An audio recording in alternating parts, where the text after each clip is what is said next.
La distance entre la récolte et la consommation est très courte.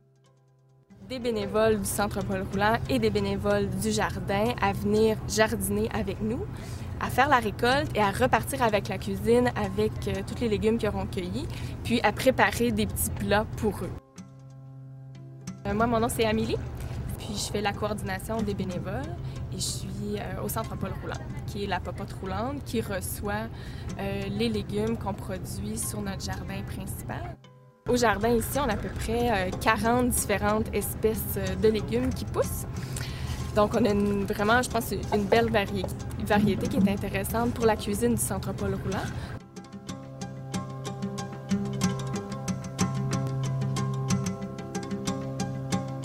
Pour le chef, c'est toujours une belle surprise à chaque 2 jours de recevoir une récolte hyper variée avec différents légumes, avec différents fruits. Je m'appelle Armel, je suis le gérant de cuisine du Centre Paul Roulant. On sert environ de 80 à 110 clients par jour.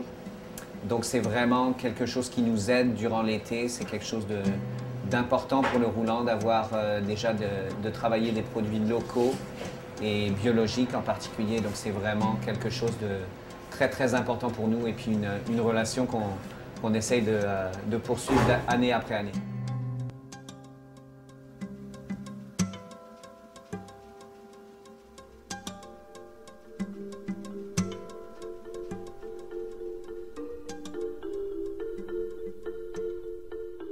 Encore à ce niveau-là, on peut penser au compostage, donc à la récupération des déchets organiques et des transformations de ces déchets en engrais pour alimenter le jardin. Bonjour, mon nom c'est Benjamin. Ça fait presque 2 ans maintenant que je travaille sur le projet des jardins sur les toits.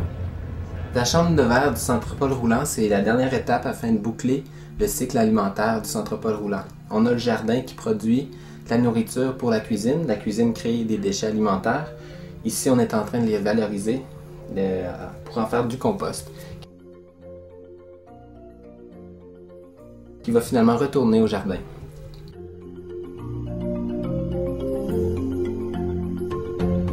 Il y a la question d'explorer le cycle alimentaire, mais aussi redévelopper des cycles, des écosystèmes à l'intérieur de la ville dans le cadre d'un édifice, d'un bâtiment ou d'une institution.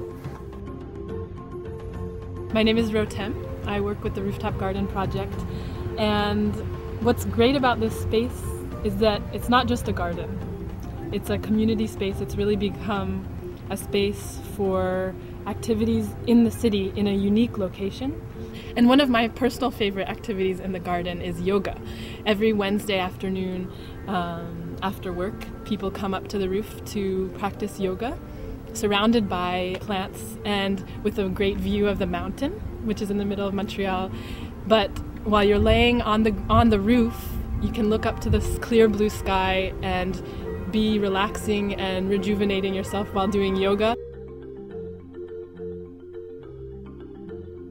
Permet justement pour les enfants, pour les familles d'avoir un espace pour pique-niquer, pour faire d'autres activités aussi autour de l'idée de partager un repas, mais partager un espace aussi.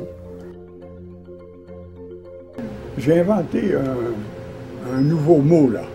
Vous savez qu'on parle de zoothérapie, de musicothérapie. Oui. Moi, j'ai trouvé jardinothérapie. Ah! Hein?